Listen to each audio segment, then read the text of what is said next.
On today's episode of the Real Estate Rainmakers podcast, we're going to be diving into subscribers versus leads part 2, where we discover the mindset and the approach that you need to think about lead generation in today's market. How to build a pipeline of people that are going to be asking you to represent them when they buy or sell. Let's get going. Welcome to the Rainmaker Podcast, where we help business-minded real estate agents stop chasing leads and help them start attracting business. We don't claim to make winners here. We do claim that we help winners win bigger and faster. Building your business is building your database, one that works harder for you than you do for it. So if you want to get off the transaction treadmill, keep on listening. If you want the shortcut to dominating your market, then go to www.marketmakersystems.com/demo. I can't believe you said part deux. Part 2. That was you. What That was was it? like, you put it in my head, and it made me think of Hot Shots. That's what I was coming from. Me and my buddy used to joke about it all the time when we'd go out like the second night in the row back in the early, wingman days. It'd be like Saturday night, part 2, the same club, same scene, same great, vodka, 3 olives and Red Bulls. We would just, oh man, That's those awesome. those were fun times. Yeah. Right? A little bit Yeah. different now. Now you got Yeah. babies in school. Yeah, for sure. It's more like bottle of Cabernet Part Deux in front of in front of my Cody, watching some movie Right. that I can't get out to watch at the theaters. After somebody finally fell asleep. Right. I feel you. Yep. I feel you. For sure. All right. So leads versus subscribers. And I think when we've had discussions and just with what we've been doing, Mike being on the road, what we've been doing, helping agents as we've brought more people on board into, Market Maker, and, just really setting up our system to allow us to do the things that we know are necessary in today's climate. And, for me, just a really good understanding, diving deeper into the whole methodology and how people really are so short-sighted right now in their approach to marketing. So you look at some of the top, we spend so much time, looking at some of the top marketers on the planet. Obviously, Kern is a big influence that we've mentioned quite a bit on the podcast. But we look at these people that have been doing marketing for such a long time and the evolution that they've had and all the learning that they've had and how they share that. And, we're always learning. So you see this and you start picking up more, and it might be a concept that, for me, I understand or thought I understood. And then I get something that I see or experience that just solidifies it. And it's like, oh, like there's a whole different level of understanding now. And I feel like this is what it's come to for leads and subscribers, which we wanted to kind of pick back up with. But it's that really that opportunity that's there, because everybody that we talk to, every agent, talks about lead generation in a way that's like, okay, I generated 100 leads and I got 2 deals out of it, and I want to do that a bunch more times. And understanding that, like I thought baseball was rough, where you're a Hall of Famer if you fail 70% of the time. Like you're a Hall of Famer, like undeniably unanimous first ballot Hall of Famer if you could ever convert convert 10%, meaning you failed 90% of the time in the real estate lead gen space, right? Yeah. And I want to back up, because it's not that agents do a bad job of this. It's actually within the internal within marketing in general. The first time that I became aware of this was actually at a digital marketer conference in I don't know, maybe 2016. And what they were talking about was the struggle of marketing departments trying to get this across the finish line in many companies in general, and kind of this struggle of direct response versus content marketing. And last week we had talked about this so long we didn't even record the podcast, because we had all started brainstorming on this topic and doing the research for it. And what I said that I wanted to say again today is that, like, if you would have talked to me, even as early as that, I would have still been against, the idea of what we're subscribing to and prescribing today. Right.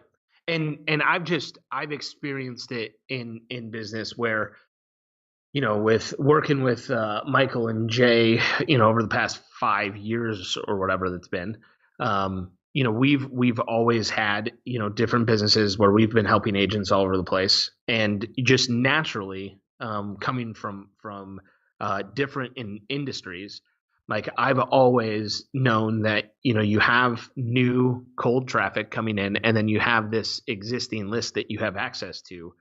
And I always defaulted to the existing list, right? Like I just have understood, especially with things when once you understand the more time that people actually spend with you, and that doesn't mean like actually with you, but just watching your videos or on a webinar with you in some other industries doesn't really translate. It could translate with real estate, doing like a first time home buyers webinar, something that could work. But the more time they spend with you, reading your content, watching your videos, reading something kind of random, maybe you put something out about a new restaurant in town, or you have a wine and cheese party at your house or in your neighborhood or whatever it may be. The more time they spend with you, the more trust that's built, the more they like you, the more they trust you, the more they know you, which is easier to make a decision down the road when they are ready to make a decision. And I just know it's easier to go after those people than people that have no idea who you are and what you do. You know what I mean? Yeah, absolutely. I mean, if you think of like the evolution of marketing and real estate in general, people started putting their face on their marketing. They started putting their face on their card. They started putting face on on billboards. And it was kind of with that, background, in place. Like, the more they see me, the more in their mind I am, the more comfortable they'll be, the more that they're going to have, some authority in their mind of who I am and what I'm able to do. And I remember listening to Dan Kennedy a long time ago. He made a joke. He said, the more ambitious a real estate agent gets, the bigger their picture becomes on their card. He was making a joke about marketing in general. And really, my understanding of, why direct response marketing was the only thing to do came from, studying Dan Kennedy. And he was just, heels dug in, like this is the only way to do it. He did have some other things that he prescribed, like a regular newsletter, which is content marketing, ironically enough. And what they said at Digital Marketer was, you really should have a combination of the two.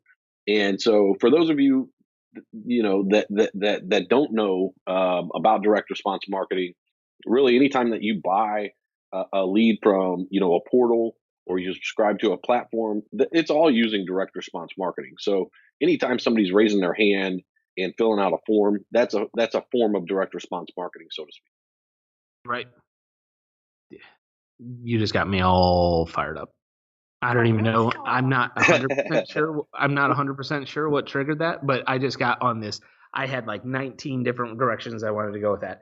So first off, like understanding, the direct response versus content marketing and being able to use both, right? Like I don't know a way, and I've seen this from people that I just don't agree with, that you just start with like trying to put out content and just driving SEO and you don't do anything else, which I don't know how that works, because I know it takes a while for that to start building up, right? Now, if you have a already built up database, I know that can work, but you wouldn't ever want to stop putting people into the top of the funnel, right? Like understanding that 90, if you're rocking out and you have a 2% or 3% or 4% and you're doing unbelievable 4% conversion on all the new people coming in to your direct response marketing. So your Facebook ads that are like home value or buyer search or whatever it may be. If you're converting 4% of that, meaning you're rocking out, you are unbelievable. You're going to make an all-star team if we had all-star teams. If that was the case, 96% of the people are not doing anything with you, and those are the people that you should be marketing to because they've shown some interest in whatever it is that you were doing. It just the timing wasn't right, the motivation isn't right now, which is the two big things. And the more that you can understand, I want to connect with as many people as possible, and it's just a good thing if I connect. If I find out that it was a bad number, cool, I can put it in the trash. If I find out that they are just really early in the process and they're interested in buying, but it's probably not going to be for another year or so because they just got this job that's nice paying finally, and they're going to be working up their credit or whatever it is. And I don't want to lose that person. I don't want to have to pay for that person again. I don't want to have to pay for that lead again in a year or 2 years because I already paid for it. I don't know how many closings have probably happened from people that have paid for leads multiple times, or it's a story that we've told before. Somebody in our Facebook group posted it and he was like, why are lessons so hard to learn? Because he had a lead that came in off of home value a year prior, and then a year later, which was a couple months ago, a year later, he was showing houses to one of his buyers, and he went into this house and the address just triggered something. So he looked it up in his system, and the person that listed it was in his system as a lead a year prior, but he called them twice and then never did anything with them again.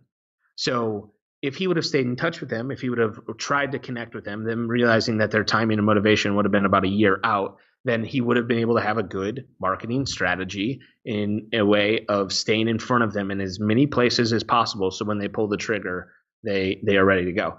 So that's that. And I'm going to be a little bit all over the place, but I'm trying to make it solidified and not as scattered as it is in my brain right now. But being all over the place goes into the other thing that you made me think of. So I got a question for you, Mike Odo. When you were first in real estate, or even when you were rocking and rolling, did you wear a name badge on your shirt? Hell no. Do you know what I'm talking about? Listen, for everybody out there, I just met with an agent yesterday that had one, and it looked great. It looked professional. You know what? A lot of agents do that, and even really good agents tend to feel the need to do that. I think for me, like I had a pizza delivery job in high school, and they would pay me an extra 50 cents per delivery if I would put the lighted sign on my car, and I refused to do that. Like I was like, I'm not gonna. You will not make me be lame. That's what they made you do. It was really extra 50 cents a delivery to have it on top of the car. Yeah, and the irony was every time I would deliver with that light on, somebody else in the neighborhood would call for a pizza delivery shortly after I got back. So it worked. It was good marketing. Yeah, but I was just like, I'm not a real estate clerk. I'm a real estate professional, and so you don't go into an attorney's office and them have a name tag on, right? You don't go into maybe a doctor's office. I was just about to say a doctor. Still, yeah. I just felt like there was a time, probably a decade and a half ago, where banks were really trying hard to get into the real estate business, and the big fear was they were going to turn us into $10 an hour clerks. We'll be sitting at a bank desk, and so like I just I did not. I had this fear of being cheesy, kind of like when you're a kid. You had for me anyway, in high school, I did not want to be preppy, right? Like in real estate, I just did not want to be cheesy. And so I refused. I did have the cell phone belt buckle clip though with my next cell phone. Yeah, I did rock that. Full disclosure. I did not. I fought that for the longest time, but the BlackBerry needed a holster. Yeah, it felt good at the time. I looked like the rest of my peers, but I would only wear it when I was wearing a suit though, so I could cover it up if need be. Oh, real funny story. One time I'm in church, right? Mm-hmm. And the church is doing a pastoral search, so we had guest pastors week after week. One time this guest pastor is up giving the sermon with his cell phone in his holster on his side. And I'm like, dude, is God going to call you in the middle of this thing? You really couldn't leave that back in the office? I mean, you're giving a sermon. But that's just how, it was kind of a fashion statement. It was a little. And the reason why I asked about the I've always, when I first came in, I mean, I literally I did not have a really good grasp of the real estate industry. I didn't know designations. I didn't know an agent and a realtor. I didn't know you had to capitalize realtor because I didn't know that that was an actual like designation because everybody seemed to be one. So I just thought that that was just a synonym for real estate agent. I just thought you could use those interchangeably, but I later found out that that's not the same thing, but it's kind of. You mean realtor? Realtor. Have you watched Yeah. that Netflix show with Drew Barrymore? Which one? She dies and is like a zombie or something. Oh Random. no, is that good? Yeah, I'm Santa created diet. They're real estate agents, and there's a whole scene about them like competing with another couple over a listing, and they're in a home together, and they're like, well, we were something I forgot what they said, maybe like the first realtor that you talked to, and the people are like, well, that's funny because you're probably the only realtor that they've talked to because everybody else is a realtor. And and and then the husband's like, he was like thinking about it. He was like saying it. He was like trying to sound it out, and he was like, huh, it is realtor. I guess there is no A in between the L and the T. Which I again, it's a very hard one. And I'm from Chicago, so that's where they're headquartered. There's a big sign in the middle of downtown on a big old building that says realtor. And for me, I didn't understand it, and so like I never understood it, but I did know just coming into it that I knew some people wore little badges and stuff, and some people didn't.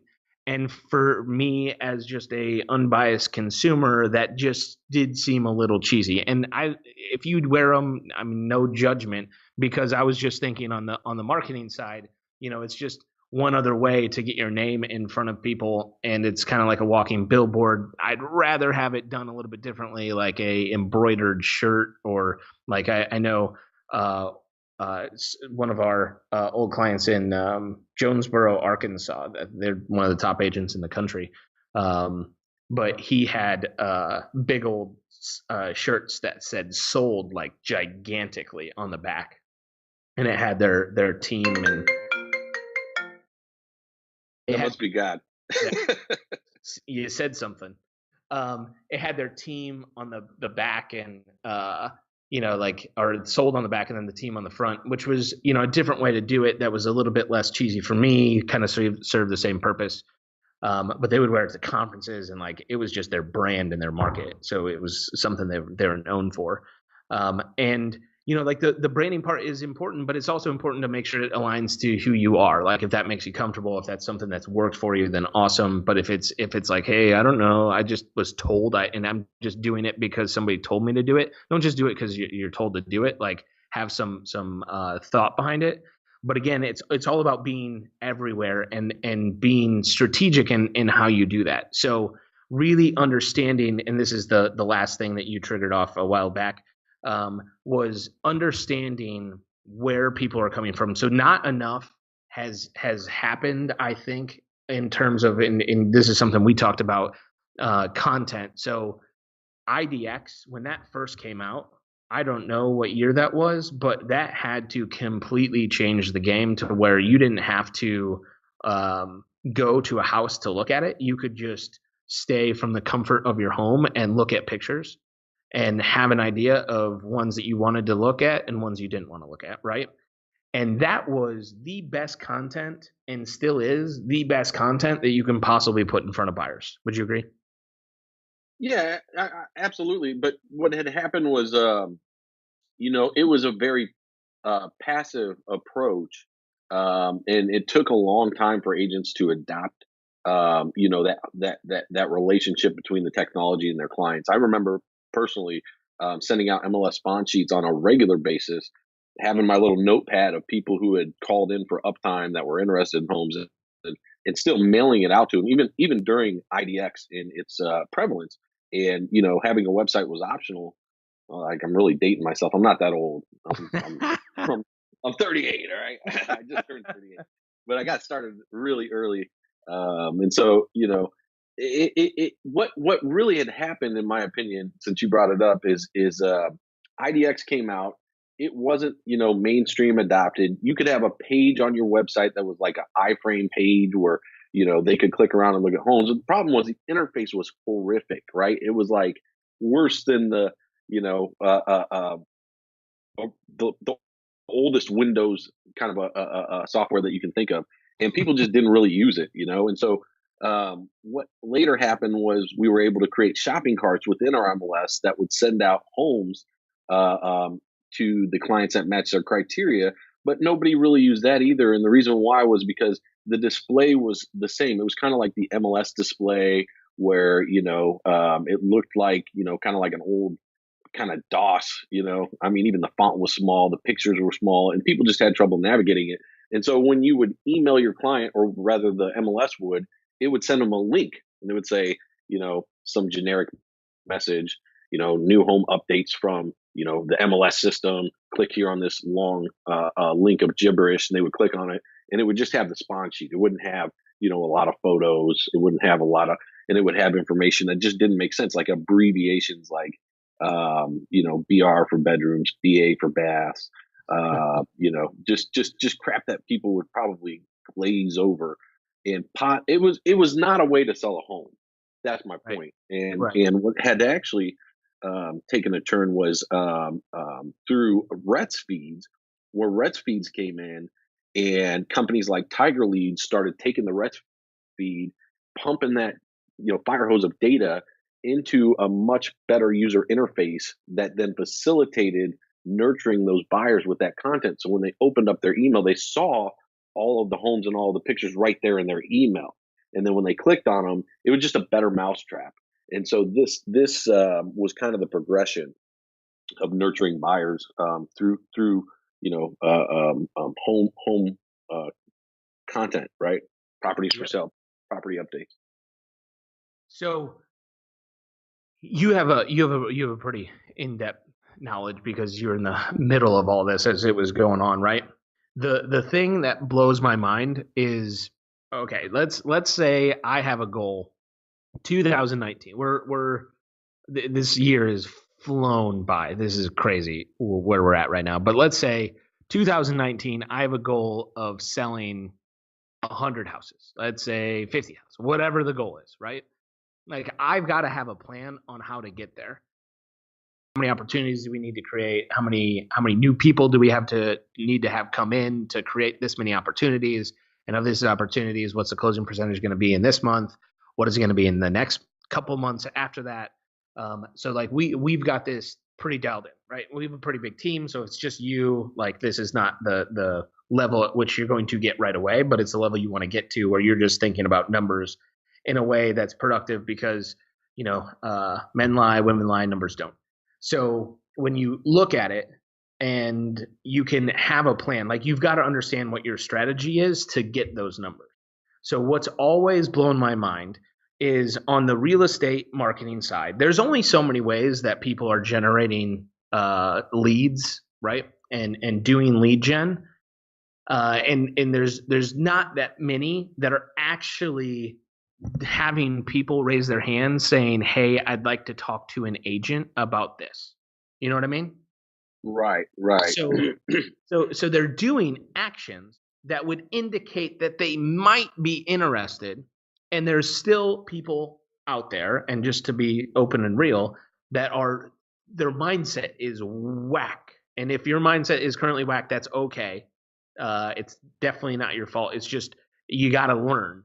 And you got to understand and put it out there, or put yourself out there to be in a position to learn and understand exactly how people are getting to you, so you have the proper expectations and you can give that person a better experience with you and your brand.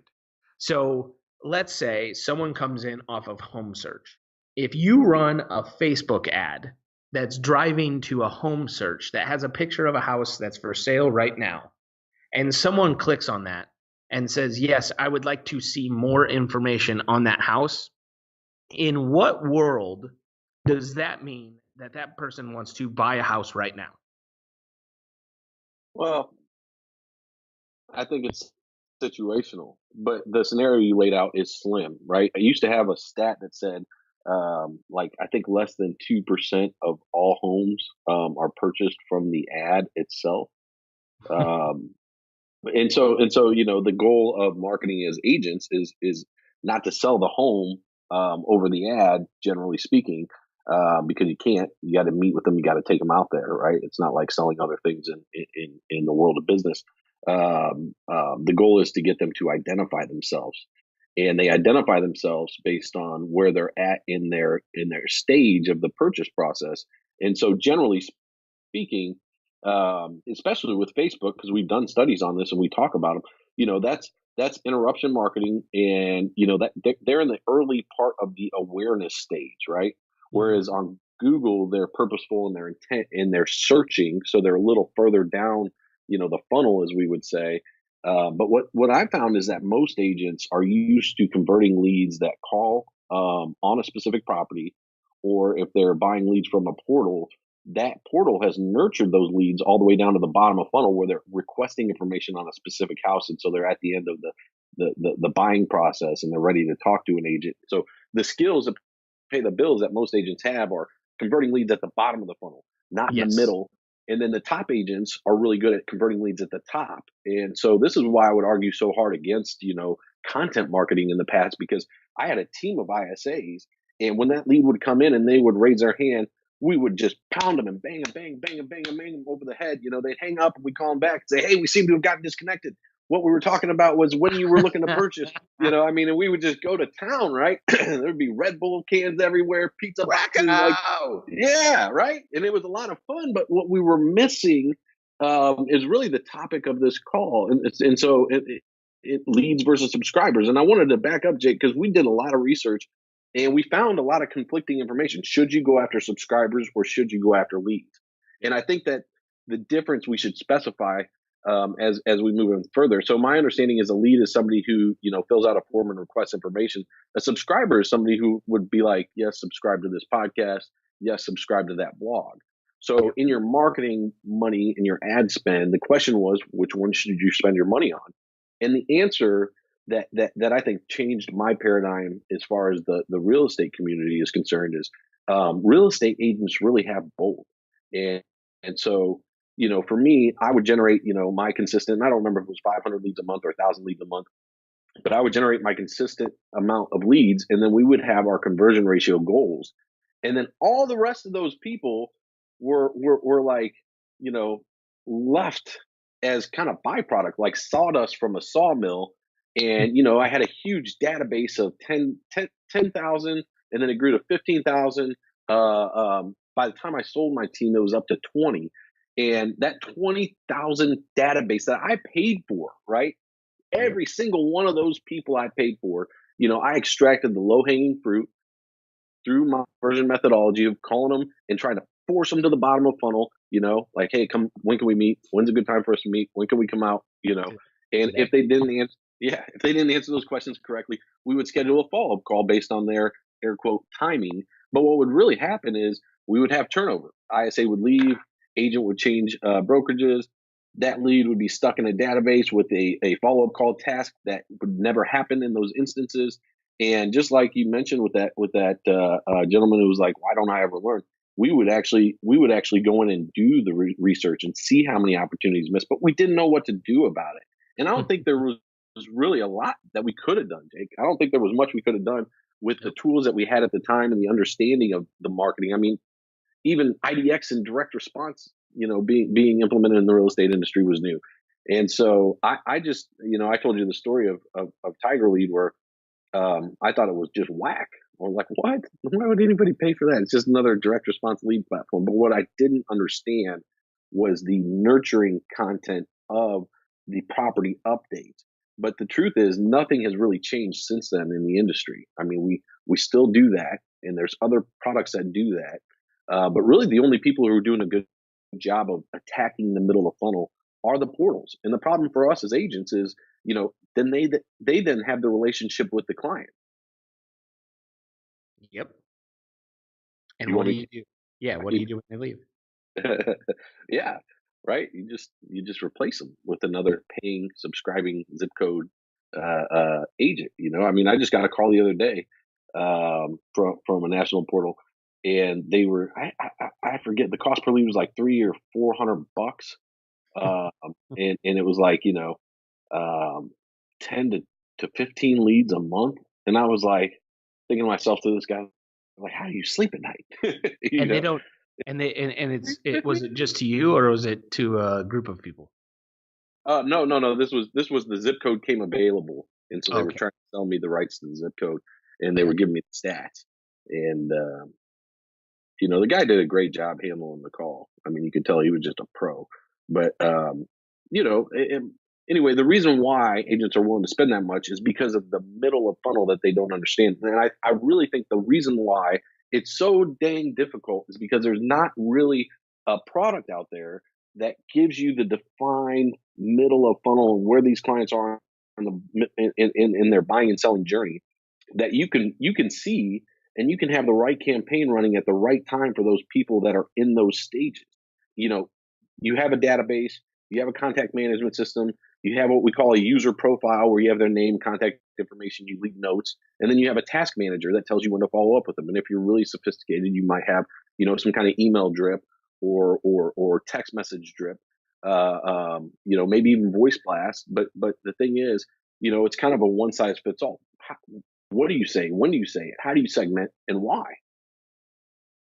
Yep. Shoot.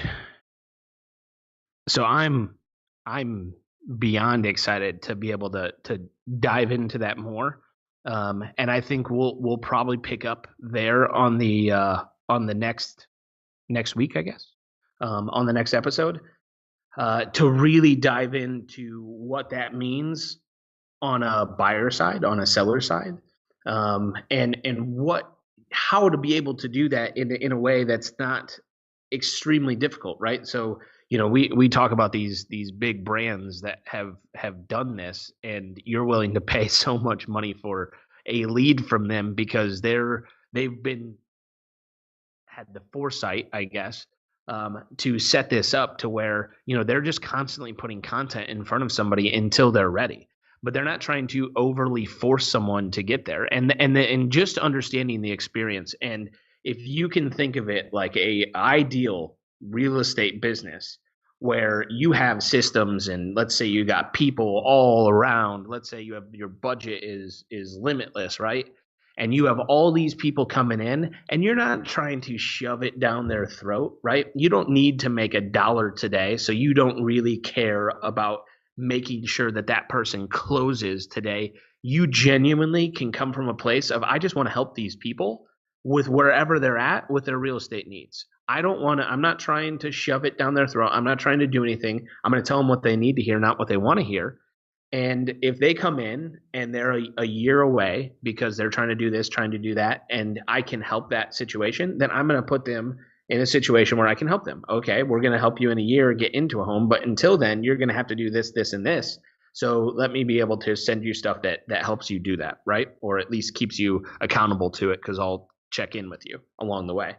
That would be a really good experience for that person, rather than calling them and understanding that they are probably about a year away and getting frustrated, and then going back to whoever's generating the leads for you and be like, the leads suck. No, they don't, right? They don't. Well, It's just something we've talked about in the past too. let me jump in on that, because if you think about it from, let's say that you're a national portal, right?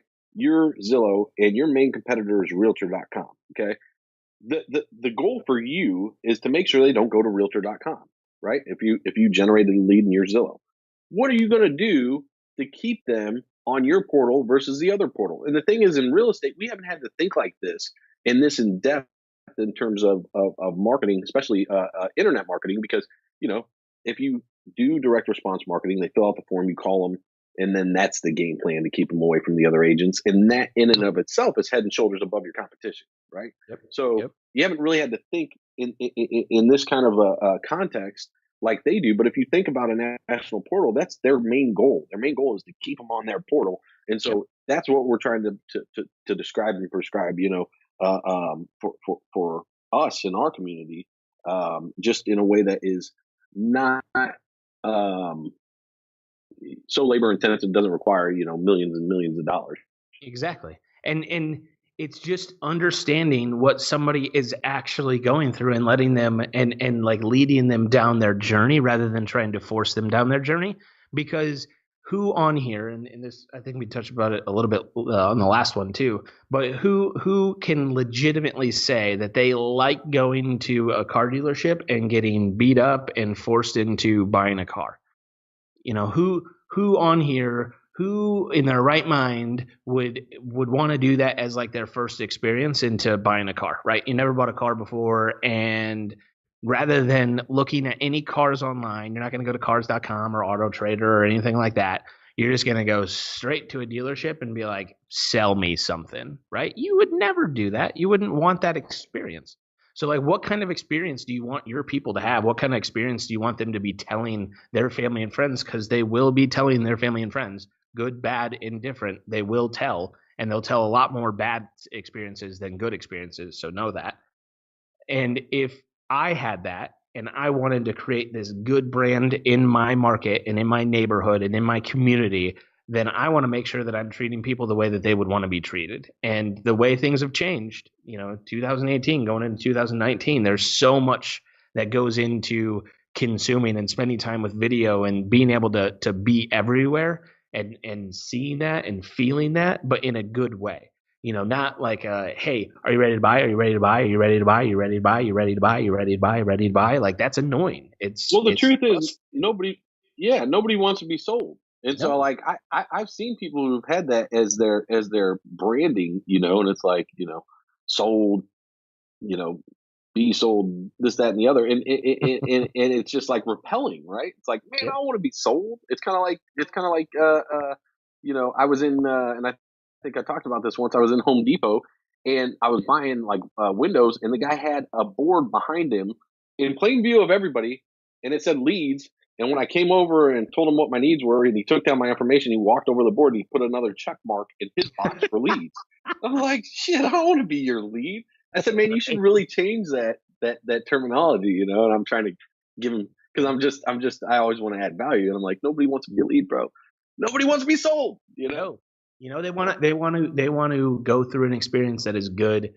And they just want to feel like they've been taken care of in the process, and their best interests have been thought through. And it's not, they don't have to start thinking like, are they doing that because they're going to make money off of this, or are they doing this because of this? Like, you've really got to make them feel like you are a expert. You are an advisor for them. You are that person that they can go to that is going to tell them that they're getting a raw end of a deal, even if it meant you making more money. Like, they've got to feel like you are that person. And if that's the case, the same way that I would turn to, my surgeon who knows it's going to be more expensive and he'll make more money. But if he's like, hey, if I don't have to do the surgery, I'd prefer not to. Like, it's having that kind of trust in somebody. And you've got to be able to manufacture that when you're working outside of your sphere and your referrals, right? Like, that's easy in that world.